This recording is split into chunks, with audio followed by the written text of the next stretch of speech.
बिस्मिल्लाहिर्रहमानिर्रहीम अल्हम्दुलिल्लाहि रब्बिल आलमीन वस्सलातु वस्सलामु अला सय्यिदिल अंबियाइ वल मुरसलीन मुहम्मदिन व आलिहि व सहबिहि अजमईन अम्मा बाद क़ाला नबिय्यु सल्लल्लाहु अलैहि वसल्लम मन लम यरहम सगीरना व लम युअक्किर कबीरना फलैसा मिन्ना औ कमा क़ाल अलैहि अस्सलातु वत्तस्लीम। मुहतरम बुजुर्गों, प्यारे आका सल्लल्लाहु अलैहि वसल्लम से बढ़कर शफीक और उम्मत पर मेहरबान कोई हस्ती दुनिया में तशरीफ़ नहीं लाई है। आप अपनी उम्मत से बहुत प्यार करने वाले, बड़ी मोहब्बत करने वाले, बड़ी शफ़क़त करने वाले, हत्ता के एक गैर मुस्लिम है, काफिर है, अल्लाह का दुश्मन है, उसके दरवाजे पर भी दीन की दावत लेकर जा रहे हैं। उहद में आपके दांत शहीद हो रहे हैं, लेकिन आप मारने वालों के लिए दुआएं कर रहे हैं। ताइफ में पत्थर बरसाने वालों के लिए दुआएं कर रहे हैं। यानी आप बड़ी मोहब्बत फरमाने वाले उम्मत के हक में, चाहे वो मुसलमान हो या गैर मुस्लिम। लेकिन अजीब बात यह है कि हुजूर सल्लल्लाहु अलैहि वसल्लम की अहादीस में बाज़ ऐसे मौके मिलते हैं जहां हुजूर सल्लल्लाहु अलैहि वसल्लम बाज़ लोगों पर बड़े गुस्से हुए, बड़े गज़बनाक हुए हैं, बहुत नाराजगी का इजहार फरमाया है। हत्ता के बाज़ ऐसे अल्फाज मिलते हैं कि हुजूर ने यहां तक कह दिया कि ये लोग हम में से है ही नहीं है, इनका मुझसे कोई ताल्लुक नहीं है, इनका मुझसे कोई लेना देना नहीं है। यानी मुसलमान के बारे में हुजूर ने यह फरमाया कि चाहे वो ज़ाहिरी एतबार से इस्लामी शनाख्त रखता है, लेकिन अगर उसमें ये बुराई पाई जाती है तो वो हम में से नहीं है। ऐसे कई मौके हैं हदीस में मिलते हैं। उसमें से एक मौका, एक हदीस मैंने आपके सामने अभी पढ़ी है। इस हदीस में हुजूर यूं फरमाते हैं, मल्लम यरहम सगीरना, जो हमारे छोटों के साथ शफकत से पेश ना आए, मोहब्बत का मामला छोटों के साथ न करे, वलम युअक्किर कबीरना, और हमारे बड़ों की इज्जत न करे, हुजूर फरमाते हैं फलैसा मिन्ना, तो फिर वो हम में से, यानी हमारी जमात, यानी हम मुसलमानों में से नहीं है। आखिर ऐसी तो क्या वजह है? वजह उसकी यह है कि जिस समाज में छोटों पर से शफकत उठ जाएगी, यानी छोटों पर हमदर्दी नहीं, छोटों के साथ मोहब्बत नहीं, बच्चों के साथ प्यार नहीं, और बड़ों का इज्जत और एहतराम खत्म हो जाएगा, वो समाज अफरा तफरी का शिकार हो जाएगा। इसीलिए हुजूर ने अपनी अहादीस में कई ऐसे मौके बयान फरमाए हैं जहां पर आपने अपने अमल से, सहाबा के अमल से ये बात मालूम होती है कि बड़ों का इकराम करना, बड़ों की इज्जत करना, बड़ों का अदब करना, ये मुसलमान होने की निशानी में से है। आजकल बड़ों का इकराम, बड़ों का अदब बच्चों में से, नौजवानों में से खास तौर पर ख़त्म होता जा रहा है। बहुत प्रैक्टिकल होते जा रहे हैं नौजवान। बड़ों की इज्जत करना, बड़ों से मुराद सिर्फ घर के बड़े नहीं है, मोहल्ले का कोई बड़ा है, समाज का कोई बड़ा है, उस्ताद का कोई दर्जा रखता है, या किसी ने हमें कुछ सिखा दिया, उनके साथ इज्जत अदब और एहतराम के साथ पेश आना, ये यूँ समझ लीजिए मुसलमान होने की निशानी में से है। ज़रा आप किसी छोटे से कोई बात कह दीजिए, वरना एक ज़माना था कि छोटों से या बच्चों से अगर कोई जुमला कह दिया जावे या बड़े डांट देते तो वो अदब एहतराम से सुन लेते थे। अब घर से ये तालीम होती है कि सुन के नहीं आने का, सुना के आ जाने का, ईंट पत्थर मार के आ जाना, हम सब निवेड़ लेंगे। तो कहाँ से फिर उनके अंदर अदब और एहतराम, कहाँ से फिर उनके अंदर बड़ों की ताज़ीम पैदा होगी? एक हदीस इस सिलसिले में जिक्र करनी है। हजरत सहल रजी अल्लाह अन्हु इस हदीस के रावी है। एक मरतबा अल्लाह के रसूल सल्लल्लाहु अलैहि वसल्लम को ये खबर पहुंची कि एक कबीला है बनी अम्र इब्न औफ, उनके दरमियान में आपस में किसी मसले में झगड़ा खड़ा हो गया था। हुजूर उनके दरमियान में सुलह कराने के लिए तशरीफ़ ले गए और बाज़ सहाबा को भी आपने साथ ले लिया ताकि इस सुलह में वो आपकी मदद करे।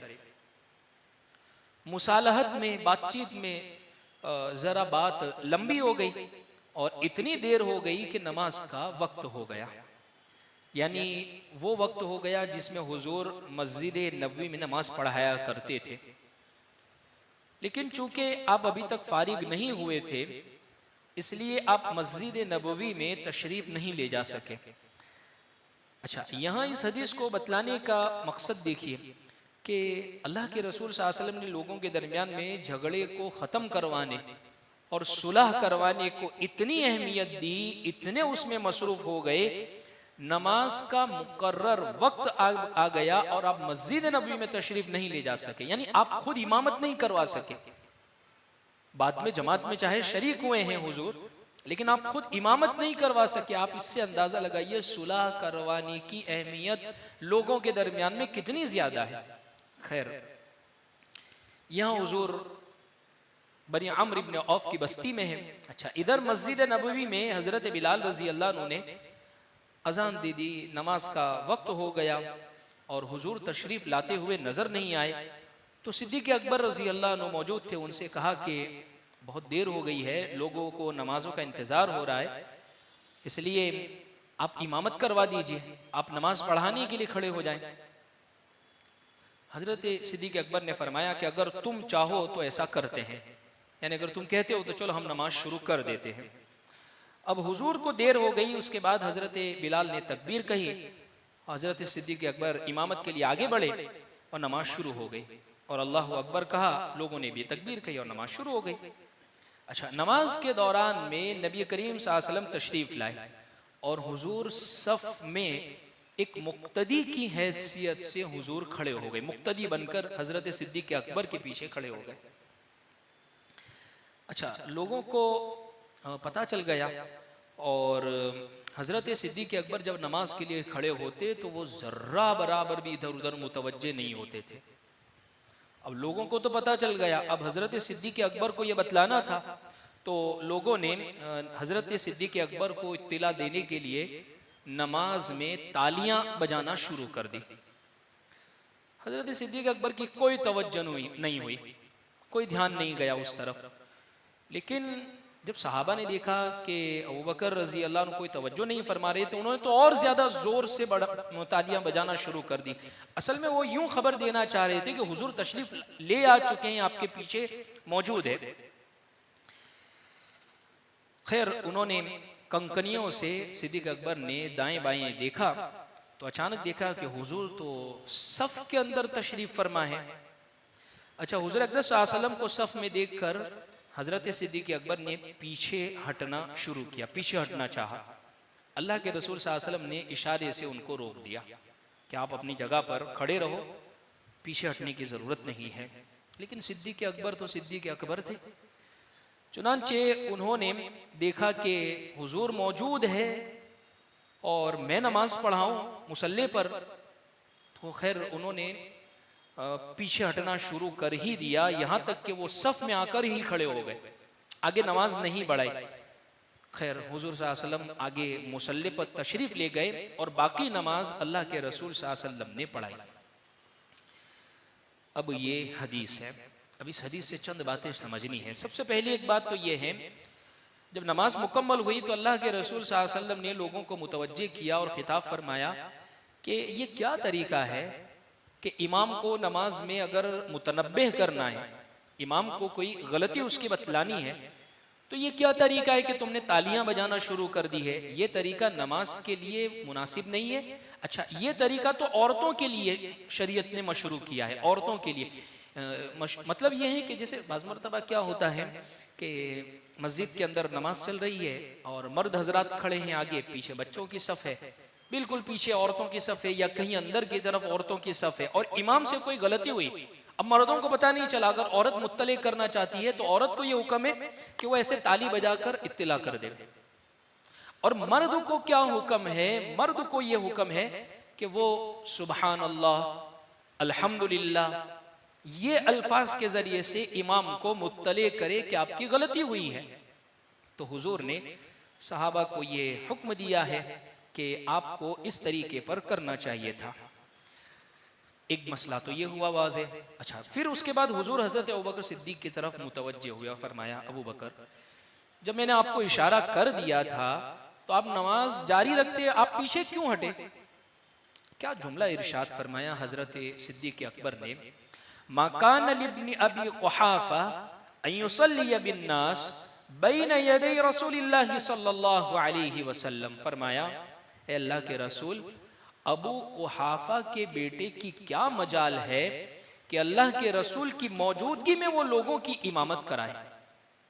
यानी जब आप आ गए हैं, अबू कुहाफा दरअसल हजरत अबू बकर सिद्दीक के वालिद का नाम है, तो वो कह रहे हैं कि अबू कुहाफा के बेटे की यानी अबू बकर की क्या मजाल है कि आपके होते हुए मैं इमामत जारी रखूं। इसलिए हुजूर में पीछे हट गया। हुजूर ने कोई उस पर एतराज नहीं किया, बल्कि खामोशी इख्तियार की। इससे एक बात ये मालूम होती है अबू बकर सिद्दीक का मकाम, कितनी मोहब्बत और कितना अदब अल्लाह के रसूल का उनके दिल में, उनकी अजमत होगी कि वो इस बात को बर्दाश्त नहीं कर रहे हैं कि मैं खड़ा इमामत कराऊं, हुजूर मेरे पीछे हो। कहा कि हुजूर जहां भी होंगे वो इमाम ही होंगे। खैर, फिर उसके बाद यहां एक मसले की तरफ उलमा ने इशारा किया है कि देखिए, एक मसला अदब का ये है, जिसे बड़ों की मौजूदगी में अदब क्या होता है उसको थोड़ा सा समझना है। अरबी ज़बान में एक बात, एक मकौला बड़ा मशहूर है, कहा जाता है अल अम्रु फौक़ल अदब, जिसका तर्जमा ये होता है कि बड़ों का हुक्म ये अदब से भी ऊपर होता है। यानी बड़ा आदमी जब कोई हुक्म दे, जाहिर में वो चाहे बेअदबी लग रही है लेकिन बड़े का हुक्म मानना चाहिए। जैसे मिसाल के तौर पर उसकी मिसाल यूं समझे कि कोई बुजुर्ग है, कोई एक शख्स एक हैसियत का मालिक है, जिसकी एक चेयर है जिस पर वो इज्जत के साथ वहां पर बैठता है। आप कहीं मुलाकात के लिए गए और उसने कहा कि भाई वो बड़ा है आपसे उम्र में, मकाम में, इल्म में, तो वो शख्स कह रहा है कि नहीं, आप है ने मेरे पास आकर बैठे। अब आप मना कर रहे कि नहीं नहीं नहीं, तो उस मौके पर हुक्म का तकाजा ये है, बड़े के अदब का तकाजा ये है कि बड़ा जो हुक्म दे रहा है उसको आप मान लीजिए, चाहे वो जाहिर में ये लग रहा है कि ये अदब के खिलाफ हो रहा है कि मैं इनके बराबर जाकर बैठ जाऊं, मैं इनके बिल्कुल ठीक जाकर बैठ जाऊं, लेकिन बड़ों की इत्तिबा ये दरअसल अदब है। शेखुल इस्लाम हजरत मौलाना मुफ्ती तकी साहब दामत बरकातुहुल आलिया फरमाते हैं कि उनके वालिद साहब हजरत मुफ्ती शफी साहब रहमतुल्लाहि अलैह, उनकी तफसीर मारिफुल कुरान बड़ी मशहूर है। बहुत सारे लोगों को तर्जमा पढ़ने का जब शौक़ पैदा हो या इसी तरीके से तफसीर और कुरान को समझने का अगर शौक़ पैदा हो, तो मारिफुल कुरान उर्दू में, गुजराती में, अंग्रेज़ी में, बहुत सारी लैंग्वेजेस में आपको मिल जाएगी। उसको पढ़े, कुरान को समझे कि कुरान हमसे क्या कह रहा है। खैर, हज़रत मुफ्ती तकी साहब फरमाते हैं कि इतवार के दिन वालिद साहब की मजलिस होती थी। चुनांचे आखिरी जब मजलिस थी, उसके बाद हजरत वालिद साहब की कोई मजलिस नहीं हुई। आखिरी मजलिस में वालिद साहब साहिब फिराश थे, बिस्तर पर लेटे हुए थे, और उस दिन लोग बहुत सारे कमरे में आ गए आपके पास मिलने के लिए, तो कमरे में जगह नहीं थी। मैं आया, वालिद साहब ने मुझे देखा तो मुझसे कहा कि आप मेरे करीब तशरीफ ले आइए, यानी मेरे नज़दीक आ जाइए। अब इतने सारे लोग मौजूद, अब उनको फलांगते हुए जाना, तो मुझे, मैं पसो पेश में थोड़ा पड़ गया कि जाऊं न जाऊं। तो वालिद साहब ने जब मुझे ये देखा तो मुझसे कहा कि तुम मेरे यहाँ पर आ जाओ, ज़रा भी झिझकने की ज़रूरत नहीं है। अगरचे ये बात आपके जहन में है कि इतनी भीड़ है, लेकिन जब बड़ा कोई बात का हुक्म दे तो उसको मान लेना चाहिए। खैर, वालिद साहब ने मुझे अपने पास बुला लिया, मैं बैठा, और फिर वालिद साहब ने मुझे एक किस्सा सुनाया जब मैं वहाँ पहुँचा, कि इसी तरह का वाक़िया मेरे साथ भी पेश आया कि एक मर्तबा मैं अपने पीर मुर्शिद के पास हज़रत थानवी रहमतुल्लाहि अलैह की मजलिस हो रही थी और वहाँ इसी तरीके से जगह बहुत तंग थी, मैं ज़रा ताख़ीर से पहुँचा तो हज़रत ने मुझे भी कहा कि शफ़ी रहमतुल्लाहि अलैह से मौलाना से कहा कि हज़रत आप करीब में मेरे तशरीफ़ ले आइए। मैं भी ज़रा झिझकने लगा तो कहा कि दोबारा कहा कि आप मेरे पास आ जाइए। जब मैं वहाँ पहुँचा तो मुझे एक किस्सा फिर उस मौके पर सुनाया। ये किस्सा जो मैं आपको सुना रहा हूँ और ये किस्सा जो हज़रत ने मुझे सुनाया, ये सेम इस इंसिडेंट से ताल्लुक़ रखता है। और हज़रत ने कहा कि मुग़ल बादशाह में आलमगीर के वालिद के इंतकाल के बाद बाप की जानशीनी का मसला खड़ा हुआ कि बाप का जानशीन कौन बने। ये दो भाई थे, एक आलमगीर और दूसरा दारा। आपस में रकाबत थी। आलमगीर भी अपने बाप के जानशीन और बादशाह बनना चाहते थे और दारा भी वो तख्त के तालिब थे। उनके ज़माने में एक बुजुर्ग थे और दोनों ने इरादा किया कि उनके पास जाकर उनके हक में दुआ कराए। पहले दारा जो है वो उन बुजुर्ग के पास जियारत और दुआ के लिए पहुंचे। उस वक्त बुजुर्ग तख्त पर बैठे हुए थे तो बुजुर्ग ने कहा कि भाई आप मेरे पास आ जाइए। बहुत इसरार किया लेकिन उन्होंने मना कर दिया कि नहीं, मैं यहीं पर बैठता हूँ। फिर कुछ वक्त के बाद आलमगीर भी उनके पास पहुंचे तो जब वो नीचे बैठे तो उस मौके पर उन बुजुर्ग ने कहा कि भाई आप मेरे पास आ जाओ। तो वो फौरन जल्दी से उठे और उनके पास चले गए, उनके पास बैठ गए। खैर उनको जो बात कहनी थी वो कही और जब वो जैसे ही मजलिस से निकले तो उन बुजुर्ग ने अपने मजलिस वालों से नसीहत फरमा दी कि फैसला तो खुद ही हो गया, यानी इस बात का फैसला ये खुद ही हो गया है कि दारा को हमने तख्त पेश किया लेकिन उसने इनकार कर दिया और आलमगीर ने के सामने पेश किया तो उन्होंने कबूल कर लिया। लिहाजा फैसला हो गया कि तख्त शाही आलमगीर को मिलना चाहिए। ये वाक़या हज़रत थानवी रहमतुल्लाहि अलैह ने हज़रत मुफ्ती शफ़ी साहब को सुनाया। मुफ्ती शफ़ी साहब ने अपने फर्जन हज़रत मुफ्ती तकी साहब को ये वाक़या सुनाया। वाक़या दरअसल खुलासा ये है कि जब बड़े कोई बात कह रहे हैं तो उन बात को सुनना चाहिए, मानना चाहिए। उसमें क़ील क़ाल, हुज्जत, दलीलें, अरे मगर आप तो यूं कह रहे हैं और फलाना ये कह रहे, बस मर्तबा बेएहतरामी क्या होती है। बेएहतरामी का मतलब नहीं है कि उनकी बात सुनना ही नहीं।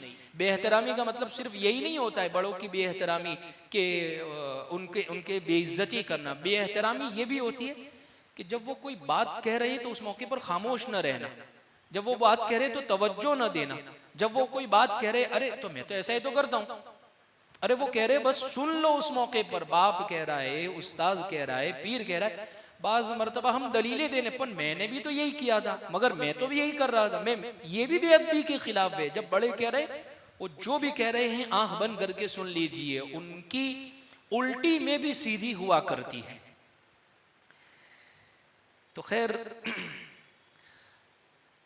बात ये जिक्र की जा रही थी कि अल अम्रु फौकल अदब, बड़े जब हुक्म दे देवे तो उसको मान लेने के अंदर भी हमारे लिए खैर है।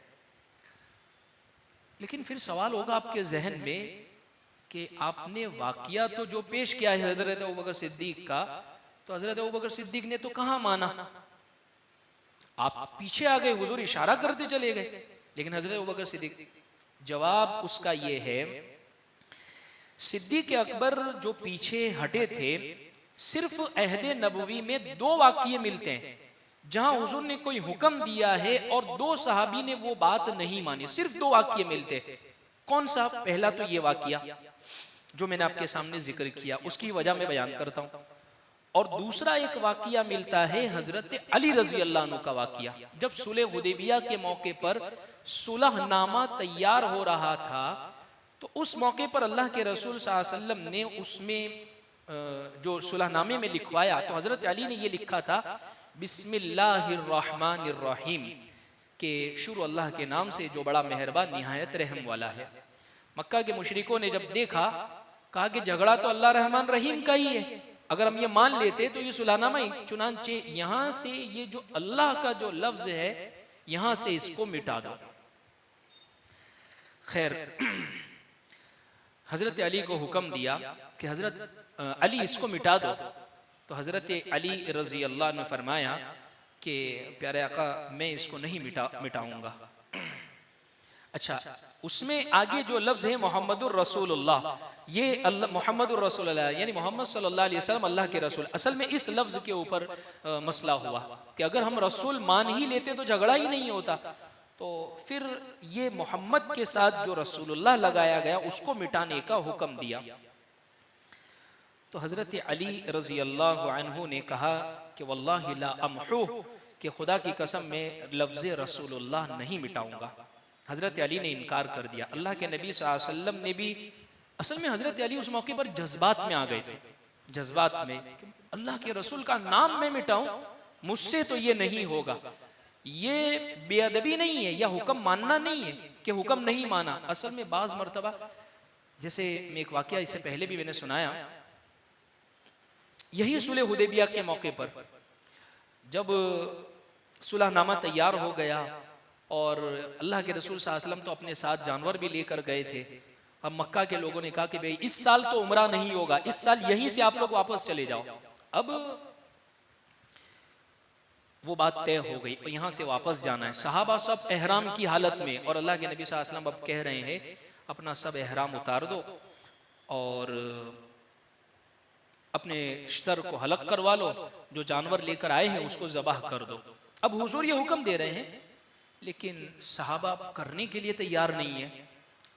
उस वक्त उम्मे सलमा रजी अल्लाह अन्हा हुजूर के साथ इस सफ़र में थी। हुजूर कमरे में तशरीफ लाकर कहा कि ये सहाबा मेरे ऊपर जान निछावर करने वाले, कुर्बान हो जाने वाले, मैं इनको एक बात कह रहा हूँ और ये मान नहीं रहे हैं।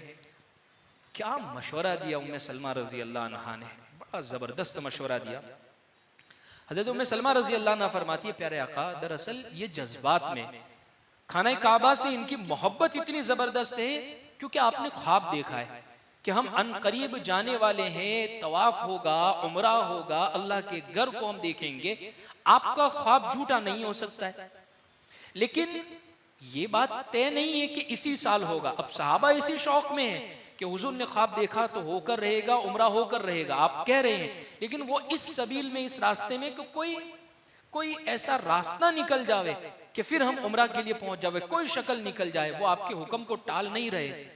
उम्मे सलमा रजी अल्लाह ने मशवरा दिया, हुजूर आप एक काम ये कीजिए, आप बाहर तशरीफ ले जाइए, आप अपना एहराम उतार दीजिए, आप अपने सर को हलक करवा दीजिए और आप अपनी कुर्बानी कर लीजिए। ऐसा हो नहीं सकता कि साहब आपको करते हुए देखे और वो अमल न करे। उम्मे सलमा रजी अल्लाह अन्हा के मशवरे पर हुजूर तशरीफ लाए, आपने अपना एहराम उतारा, अपने सर को हलक करवा दिया और कुर्बानी शुरू की। यहाँ धड़ाधड़ सहाबा के एहराम उतरने लग गए, सहाबा ने अपना हलक करवाना शुरू कर दिया। ये इताअत थी, वो जज्बात थे कि जज्बात के मौके पर बाज मर्तबा इंसान जज्बात में मगलूब हो जाता है। तो ये दो तीन जो वाक़ियात मिलते हैं उनकी हकीकत सिर्फ और सिर्फ ये है, जज्बात में या हाल में इतना मगलूब हो जाता है इंसान कि उससे बर्दाश्त नहीं हो पाता है। जैसे ये दो तीन जो वाक़ियात मिलते हैं, इनमें सहाबा जज्बात में थे या उनके ऊपर हाल ऐसा था कि नहीं, मैं ये अदब के खिलाफ हो जाएगा मेरे लिए, इसलिए हजरत अबू बकर सिद्दीक इमामत के लिए खड़े नहीं हुए, इसलिए हजरत अली रजी अल्लाह अन्हु नाम नहीं मिटा रहे, इसलिए सहाबा के नाम अपना एहराम नहीं उतार रहे हैं।